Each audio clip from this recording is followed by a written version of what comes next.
My parents always called me the family failure. After years of no contact, they tried to kick me out when I showed up at my grandpa's 80th birthday party.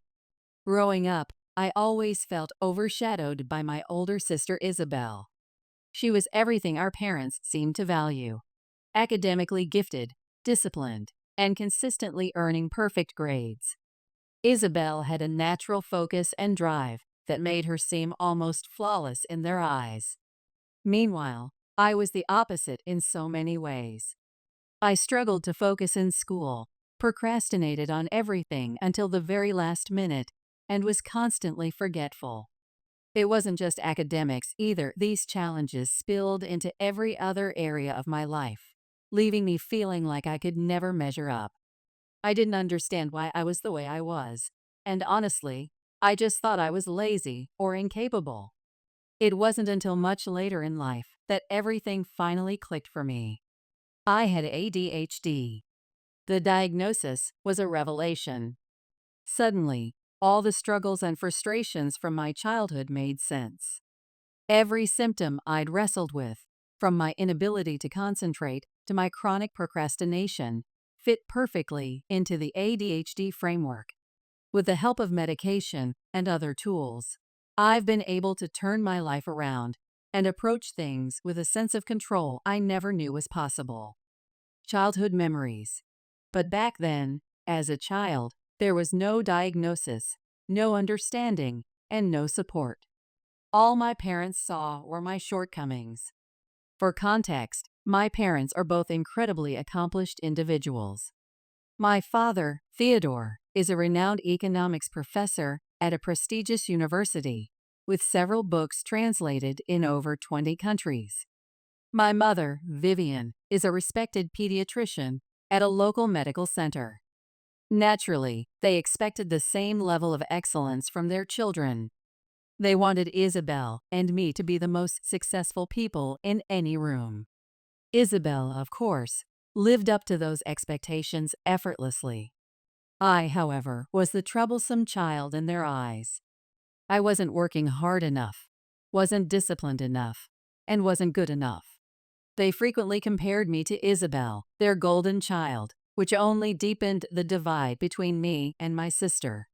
"Why can't you be more like your sister?" they'd ask when I brought home anything less than an A. Isabel never struggled with these basic assignments. Those comparisons hurt more than they likely realized, making me feel like there was something fundamentally wrong with me, just because I was different from her. Isabel didn't make my childhood any easier either. Because we studied at the same school, it often felt like I could never escape her shadow or her judgment. If I didn't finish my assignments on time or got into any kind of trouble at school, she would yell at me. "Do you have any idea how embarrassing it is to be related to you?" She'd snap, her voice dripping with contempt. "Everyone knows I'm your sister, and your failure reflects on me." She'd go on and on about how embarrassed she was to have a loser sibling like me. Those words cut deep, especially when they came from someone I was supposed to look up to. At home, Isabel would tattle on me to our parents for the smallest things, like sketching in my notebook instead of studying. "Mom, Morgan is wasting time drawing again instead of finishing her math homework," she'd announce in that self-righteous tone of hers. She was constantly looking for ways to prove to our parents that she was the better child. I think part of it stemmed from the fact that, unlike me, Isabel didn't have any friends. She was a classic know-it-all, always acting superior to everyone else, and ready to pounce on anyone who made the slightest mistake. Unsurprisingly, people didn't like her. She isolated herself, and instead of being introspective about why, she doubled down on her condescending attitude. Despite her flaws, my parents absolutely adored her. They never once called her out for her behavior or encouraged her to be kinder or more humble. Instead, they celebrated her as if she could do no wrong. They bragged about Isabel constantly, at family gatherings, at work, to neighbors, to anyone who would listen. "Our daughter just won the state law debate competition," my father would announce proudly, while completely ignoring that I had placed first in the school's design contest the same week. Every year, they threw these extravagant birthday parties for her, complete with fancy decorations, guests, and expensive gifts. When Isabel turned 16, they bought her a brand new laptop with all the latest software and accessories. She needs it for her studies, they explained, though it was clearly far more than just a study tool. They made it clear they felt Isabel deserved to be celebrated because, in their words, she was the one good thing to come out of their marriage. Can you even imagine hearing your parents say that about your sibling, as if you're nothing in comparison? Meanwhile, my birthdays were almost an afterthought. There were no parties, no excitement. Every year, I received the same predictable gift: art supplies. And not the good quality kind that I could actually use for my designs. They were always cheap, basic sets, the kind that screamed, "We don't think your passion is worth investing in." The only person who ever acknowledged my artistic abilities was my grandfather Walter, who would secretly give me proper sketchbooks and quietly encourage my creativity. When my sister graduated from college, it was a monumental moment for my family. She got into Yale Law School, one of the top universities in the country, and my parents were absolutely over the moon. They threw an elaborate party at our house, inviting extended family, colleagues, and neighbors. "Our brilliant daughter is going to be the next Supreme Court Justice," my father boasted, champagne glass raised high. They couldn't stop talking about her achievements, boasting to anyone who would listen about how proud they were of her.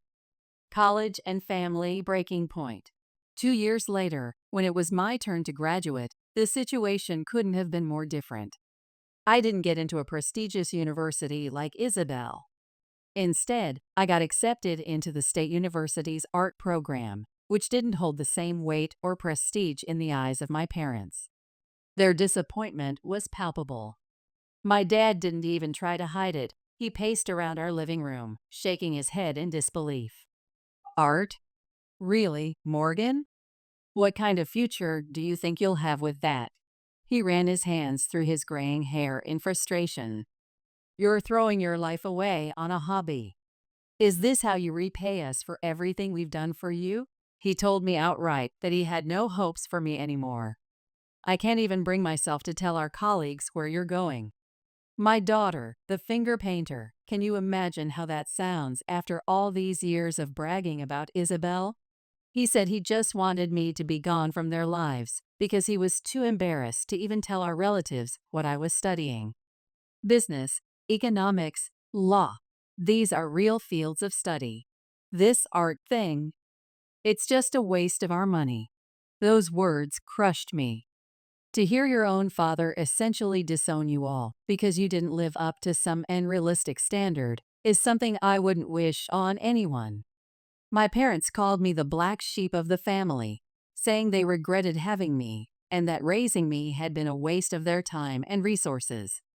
Isabel also made it clear that she felt disgusted by the idea of me attending an art program.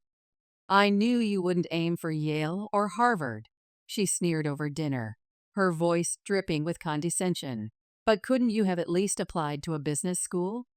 Something practical? Even with your limitations." She exchanged a knowing look with our parents. She told me that even though she didn't expect me to reach her level of academic excellence, I should have at least tried harder.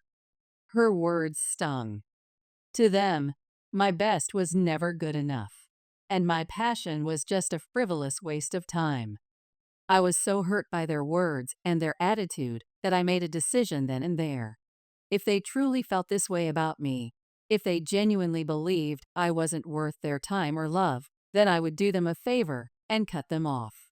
I wasn't going to stay in an environment that only tore me down. I promised myself that I would carve out my own path, no matter how hard it might be, and that I wouldn't look back. College years and career development. Going to college was a whole new chapter for me, but it came with its own challenges. I had to take out an education loan just to afford it, and I also picked up a part-time job as a waitress to support myself. Balancing work, studies, and managing my ADHD was incredibly difficult. There were moments when I felt like giving up, especially during late nights when I was struggling to finish design projects while also preparing for morning shifts.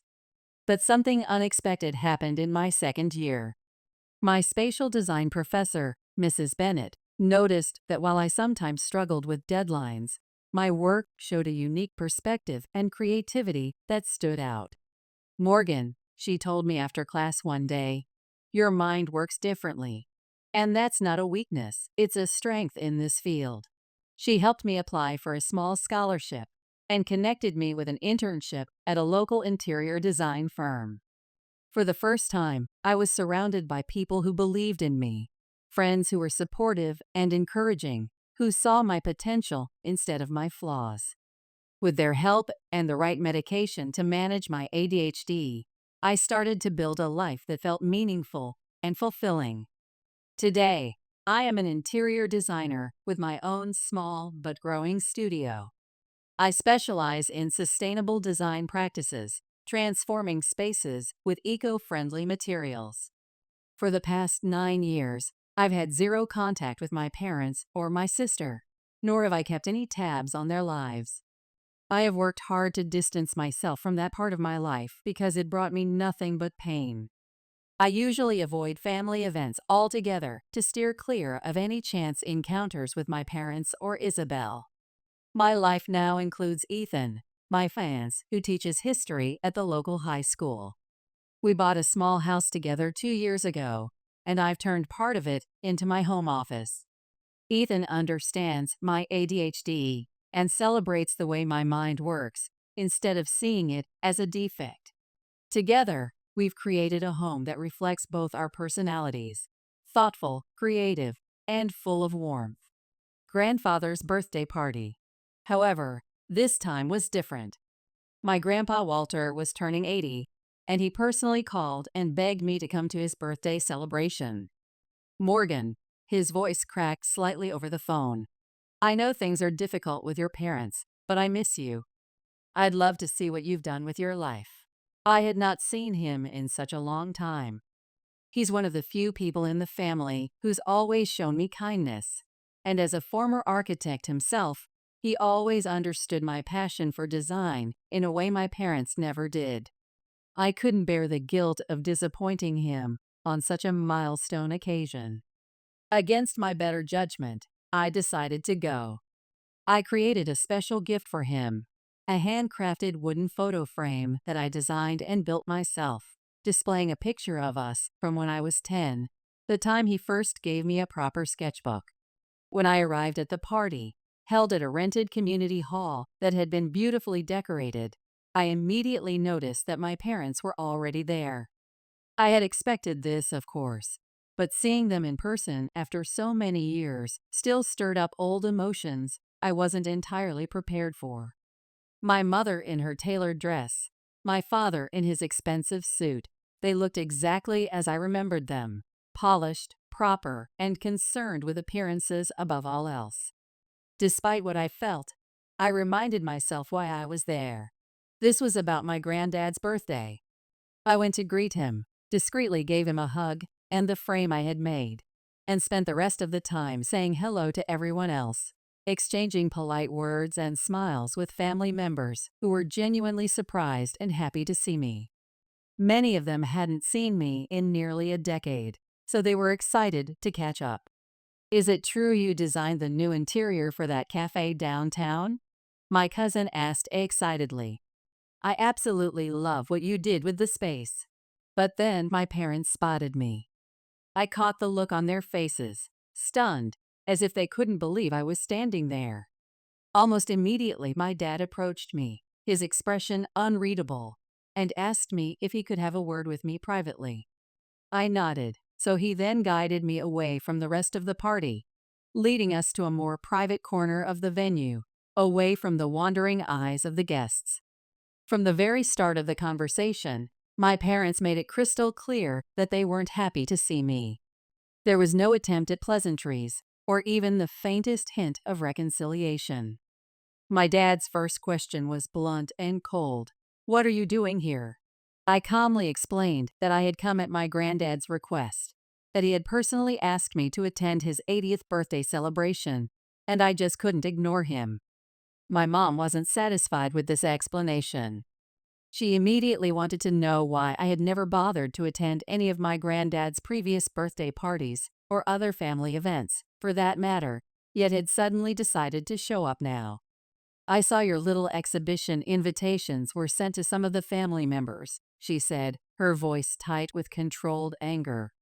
Is that what this is about? Trying to get attention for your hobby? Mom taunted me, questioning if coming here for Granddad was just an excuse. She asked if I had finally come to my senses, and if I was looking for an opportunity to reconnect with them after all these years. Her words infuriated me, but I kept my composure. I told them firmly and clearly that I did not want to reconnect with them in any way. It's not like I needed their permission to attend my own granddad's party. If they hated my presence here so much, they could simply go back to ignoring me and leave me alone to mingle with others.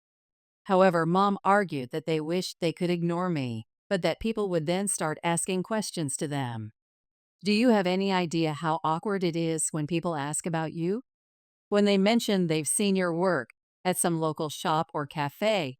She shook her head in frustration. You should have at least given us a heads up, so we could have been better prepared to answer questions about your little projects. Honestly, she was acting like I had committed a crime or something. I told her that if anyone asked, they could simply tell them that I was doing very well in life, that I had built a successful design studio and had a very supportive fiance, who was a respected teacher. Hearing this, my dad scoffed and said, Do you honestly expect us to believe that doodling on walls is a successful career? You didn't even graduate from a decent college, for goodness sake. And marrying a teacher? Where's the ambition in that? I felt a rush of anger building inside me. I had built my career from the ground up, overcoming so many obstacles. And yet here he was dismissing everything I'd achieved with a single sentence. Before I could argue with him, my dad pointed to the door and coldly said, You should leave. People can't know you're still pursuing this childish pastime. It reflects poorly on all of us. I was stunned. Who did they think they were to ask me to leave a party that wasn't even about them? How could they still treat me like this? They were so obsessed with protecting their image, acting holier than thou in front of others. Their hurtful, dismissive words made me realize that they still thought I was the same child they could just control. However, I wasn't the same person anymore. If they were so worried about what people might say, I decided I was going to teach them a lesson they'd never forget. Without a second thought, I pushed past them and walked back to where the rest of the guests were gathered. My granddad noticed immediately that something was off with me and came over to check on me. I didn't hold back. I told him everything.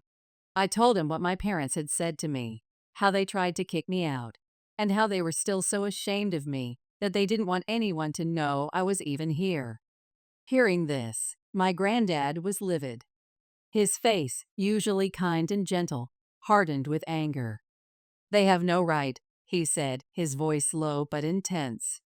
No right to treat you this way, especially not at my celebration. He assured me that my parents had no right to treat me that way, let alone try to ruin his birthday by causing such drama.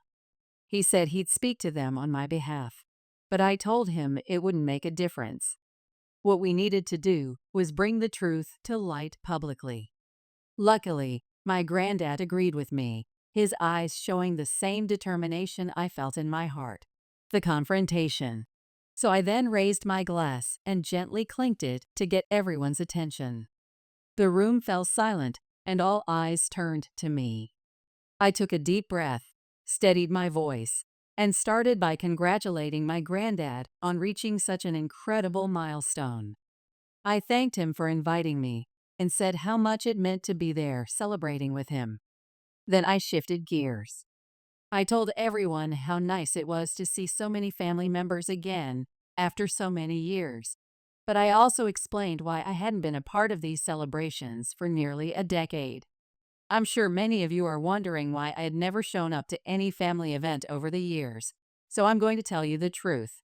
It was because of my parents. The truth is, my parents have always treated me like I was beneath them, making me feel like I was nothing more than a burden to them.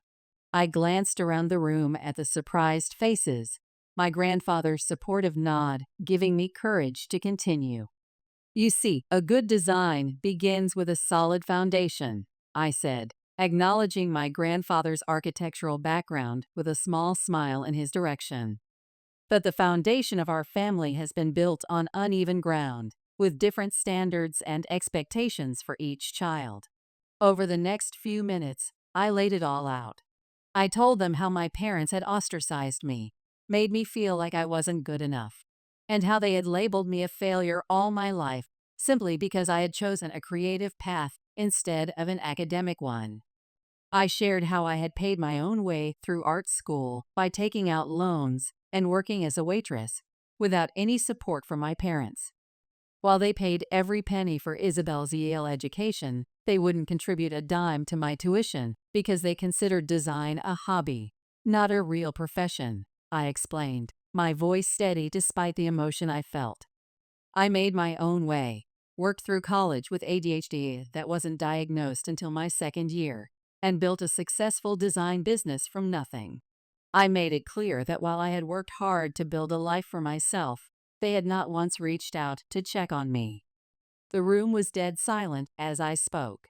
Some people exchanged uncomfortable glances, while others stared at my parents, who looked absolutely mortified. My mom's face was white as I was talking, while my dad looked furious, his fists clenched at his sides. I didn't just stop there.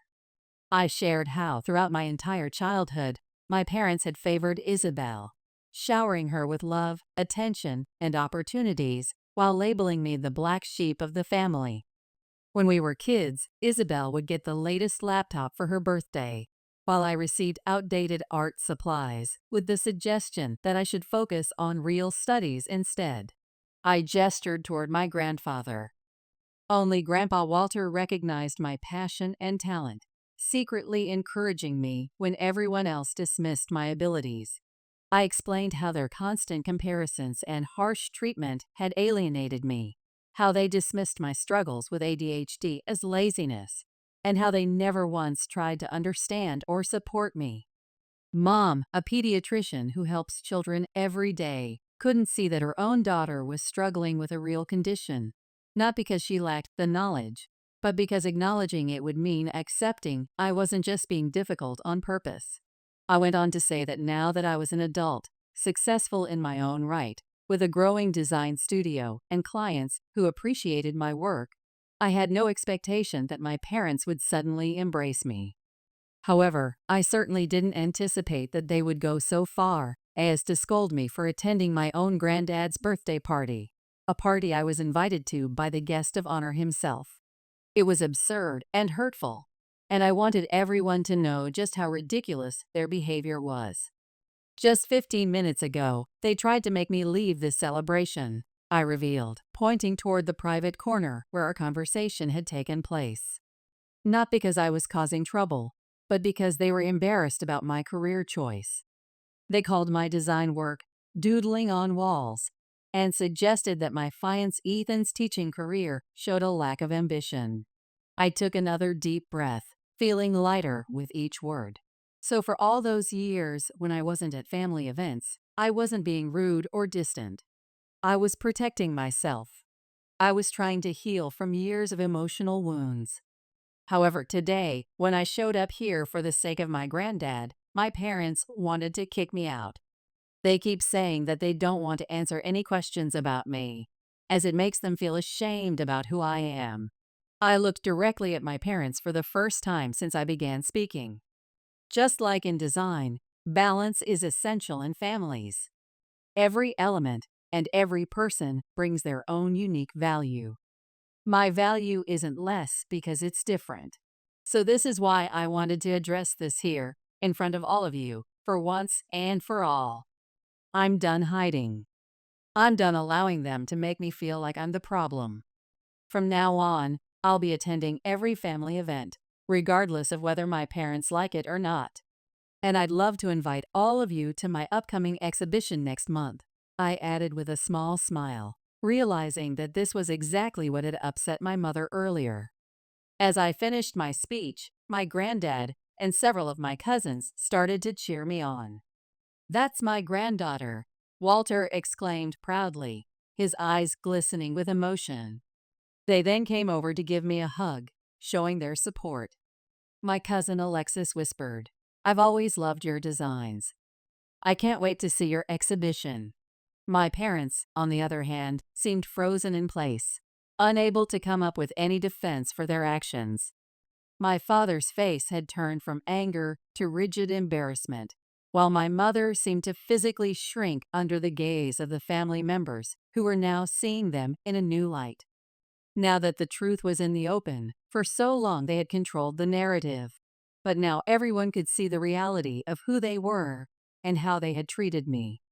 After that, my parents quickly left, slipping out a side door without saying goodbye to anyone, clearly embarrassed, while I stayed behind, enjoying the rest of the party by spending time with my cousins and other close relatives. Aftermath. In the days that followed this incident, several relatives have reached out to me, expressing their support and commending me for speaking my truth.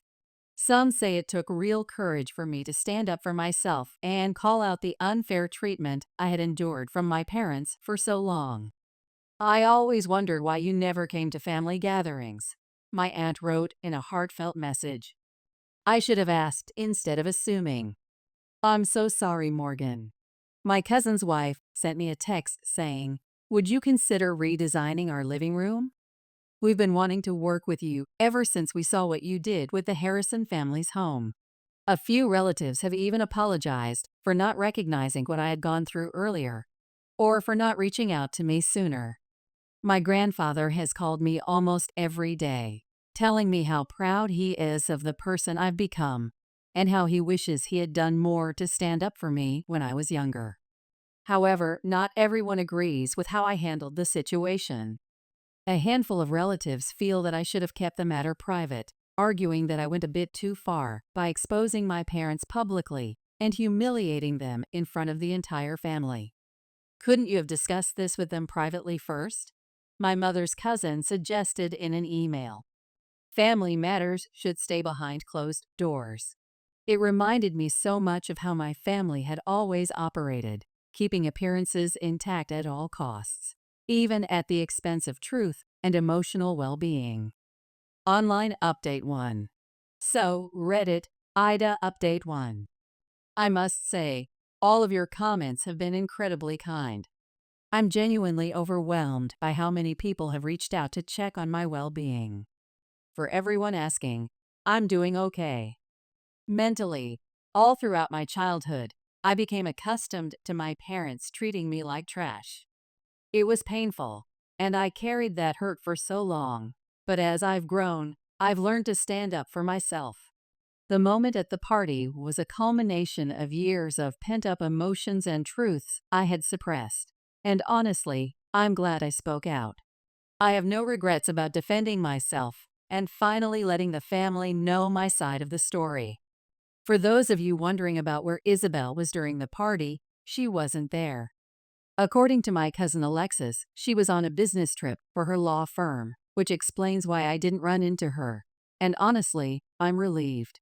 If she had been there, she would have likely jumped on my parents' bandwagon and said something nasty to me. "Your little design display is embarrassing the whole family," or something equally condescending. After all, Isabel is always quick to criticize and demean my creative work, calling it arts and crafts time whenever she gets the chance. So her absence was, in a way, a small mercy. Some of you have asked why, during those tough times, I didn't seek financial help from other family members when my parents refused to support me. The truth is, back then I was young, naive, and easily swayed by their words. When my father would tell me, "No one in this family has ever pursued something as frivolous as art," I believed him. when my parents and Isabel mocked and insulted me, calling me a failure, belittling my choice of college, and questioning my worth. I internalized all of it. I genuinely believed that the rest of my family would feel the same way, that pursuing design was somehow shameful compared to Isabel's law career or my father's academic achievements. The thought of airing our dirty laundry to others back then and potentially facing more rejection was mortifying to me. What if my aunt had the same reaction as my mother? What if my uncles sided with my father? I couldn't bear the thought of being rejected by even more family members.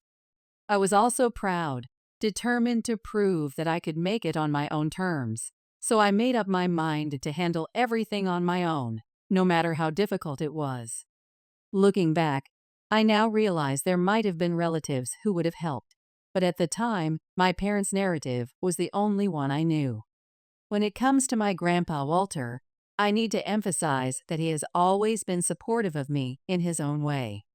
As a retired architect, he understood my passion for design in a way my parents never could. He would secretly slip me design magazines and books about famous interior designers, telling me stories about how spaces could transform people's lives.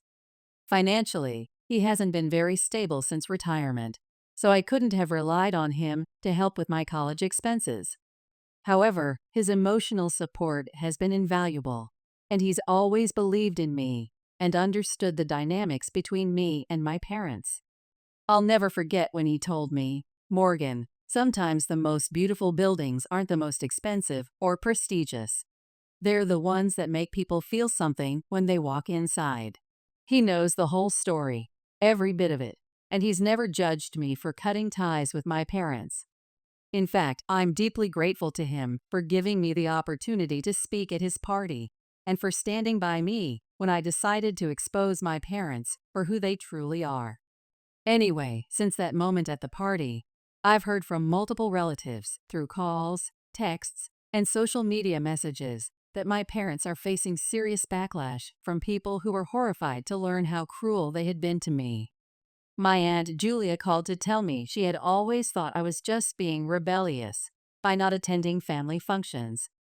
"Your mother always said you were too busy with your little projects to make time for family," she told me, sounding genuinely shocked at the truth. Many of these relatives had no idea about the extent of their behavior because my parents had always gone around painting me as the problem child, the unfocused one, the difficult one, the one who chose to stay away. Clearly, they had created this narrative to protect their own image while sweeping their toxicity under the rug.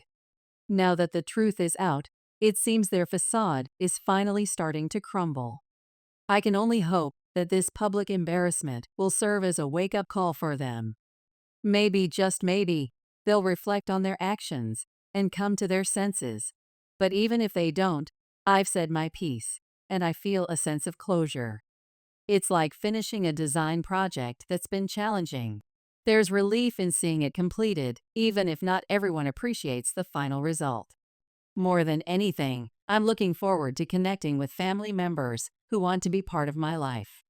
3 cousins have already RSVP'd to my upcoming exhibition, and Grandpa Walter has promised to be there front and center. Sometimes the most beautiful structures rise from the most damaged foundations. Update 2. Update 2. So Isabel reached out to me this week. She heard from our parents and relatives about what happened during the party, so she called me. As soon as I picked up the phone, she started yelling at me, her voice sharp and cutting like it always is when she's angry. "How dare you?" She spat into the phone. "How dare you humiliate our parents like that in front of everyone?" She couldn't believe that I had the audacity to expose our parents publicly. She claimed that I was only doing this to cause drama and that my actions were selfish. "Do you have any idea what this has done to Mom and Dad's reputation in their professional circles?" she demanded, her voice rising with each word. Dad's colleagues' wives were at that party. Mom's hospital board member was there. According to her, I had no right to air our family's dirty laundry in front of everyone. especially when my parents had spent years trying to move on and live their lives without me. She kept going on about how I was ruining the fragile peace that had been established and that I should just let it go and move on instead of dredging up the past.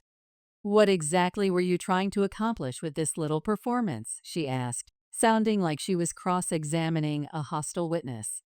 "Some kind of artistic statement? Another one of your creative expressions?" She asked me.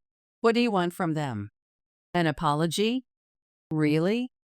For what? Just because they didn't pay for your art school tuition? You want an apology because they were disappointed that you chose to doodle for a living instead of pursuing something worthwhile? An apology because they always pushed you to be better?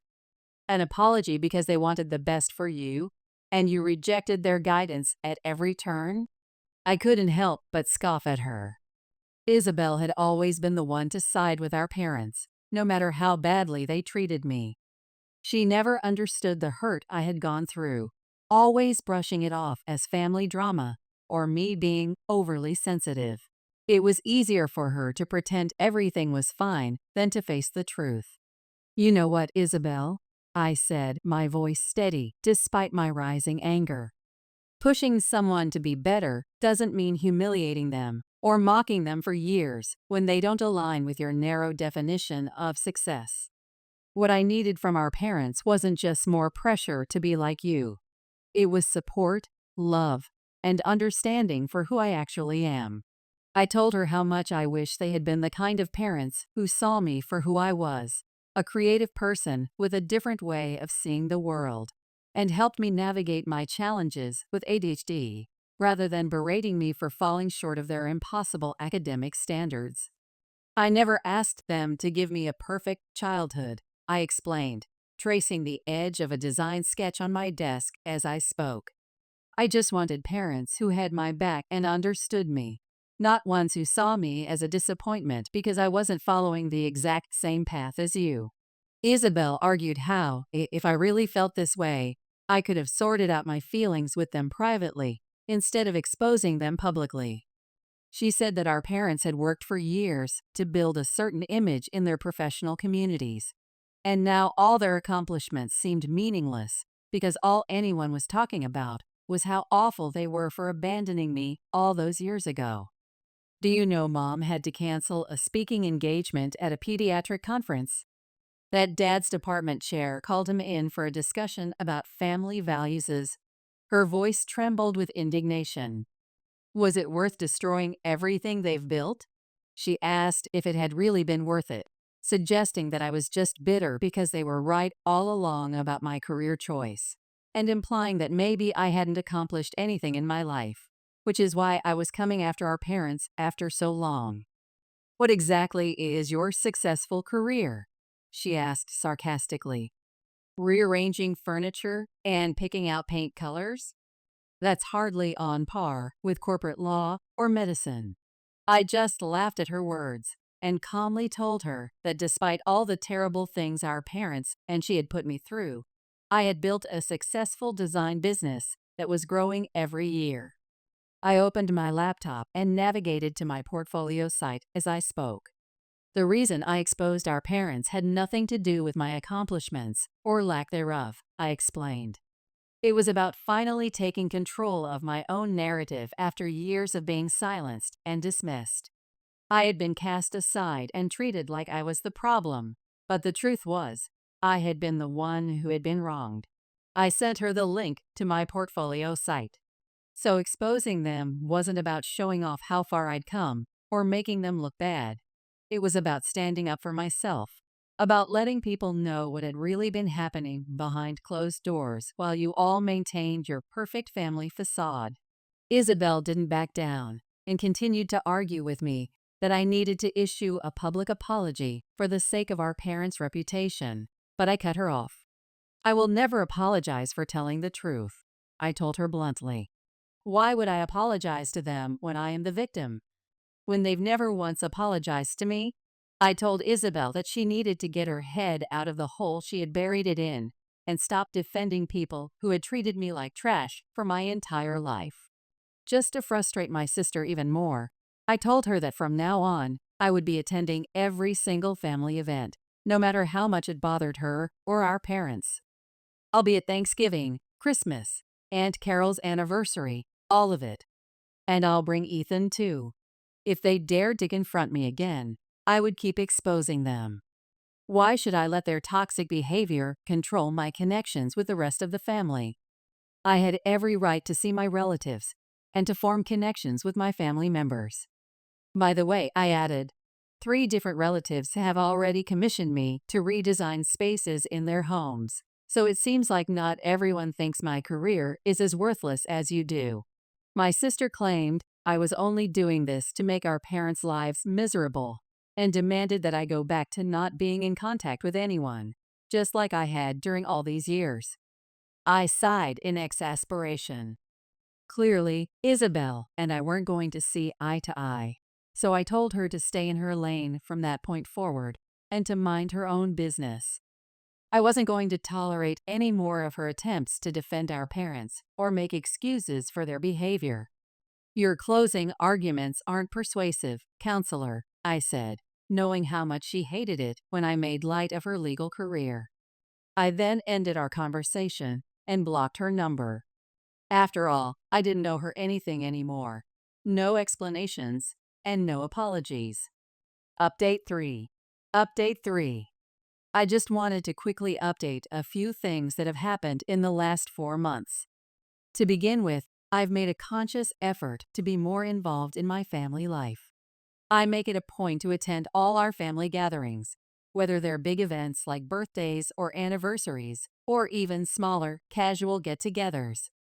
My first Thanksgiving back with the extended family was initially awkward, but ultimately rewarding, especially when my cousin asked me to help redesign her dining room, since you clearly have an eye for this sort of thing. Beyond that, I've also been spending more time with my grandpa Walter, making sure to visit him regularly and check in on how he's doing.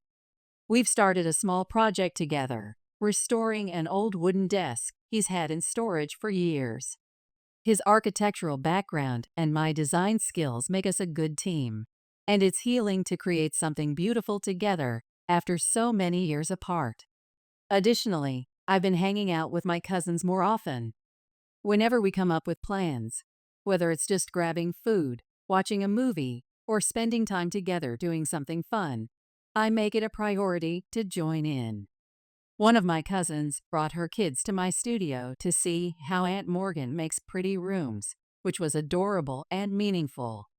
It's been great to strengthen those bonds and create new memories with them. Last month, my mom apologized to me. After all this time, it was a big moment for me. Since both my mom and dad are blocked on my phone, she reached out via email.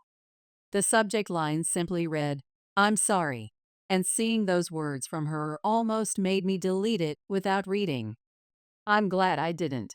She shared that she had been going to therapy and spending a lot of time reflecting on the past. "After your speech at Walter's party, I couldn't sleep for weeks," she wrote. "At first I was just angry and embarrassed, but my colleague suggested I speak with someone professional, and it's opened my eyes to so much." She admitted that she and my dad had, in some ways, favored Isabel over me, and tried to justify it by saying that because she and dad grew up in strict, academically focused families, they had always expected me and Isabel to meet the same high standards. "We thought there was only one path to success," she explained, "the same path we had taken." She went on to say that after I had spoken up for myself during my grandpa's party and revealed that I had ADHD, it was a turning point for her. She admitted to doing her own research afterward and came to realize that I really did have ADHD. "As a pediatrician, I should have recognized the signs," she wrote. "I've diagnosed countless children with the same condition, yet I couldn't or wouldn't see it in my own daughter." She confessed to feeling guilty for not recognizing the signs earlier and for failing to support me as a child when I needed it most. "I prescribed medications and therapies for other people's children while dismissing your struggles as laziness or defiance. I can't imagine how painful that must have been for you. In the email, she also wrote how she had been quietly following my career over the past few months. She'd visited my website and even anonymously attended my latest exhibition. Your transformation of spaces is remarkable, she wrote. The way you use sustainable materials to create such warmth and balance shows not just talent, but a deep understanding of how environments affect people. I should have seen this gift in you much earlier. She said she was really proud of the things I've accomplished. She also mentioned my dad at the end of the message. While she said he is aware of my achievements too, she acknowledged that he's a very proud man and will probably need a little bit more time before he's ready to come around and offer his own apology. He's still struggling, she admitted. Your father has built his entire identity around academic achievement, and it's hard for him to admit that he was wrong about what success can look like. She ended the email by asking if I would consider allowing her to commission me to redesign the waiting room at her pediatric practice. Children with ADHD and sensory issues struggle in traditional waiting rooms, she wrote. I'd like to create a space that welcomes everyone, and I can't think of anyone better to design it than you. Honestly, I'm still shocked that my mom wrote all of that to me. If only she had been this understanding while I was growing up, my childhood could have been so much different. That said, despite her email, I haven't unblocked her or my dad. I'm still not ready to forgive them. Ethan thinks I should consider her offer to redesign the waiting room as a first step toward healing, but I'm still sitting with the idea. Some designs need time to develop properly, and I think our relationship is one of them.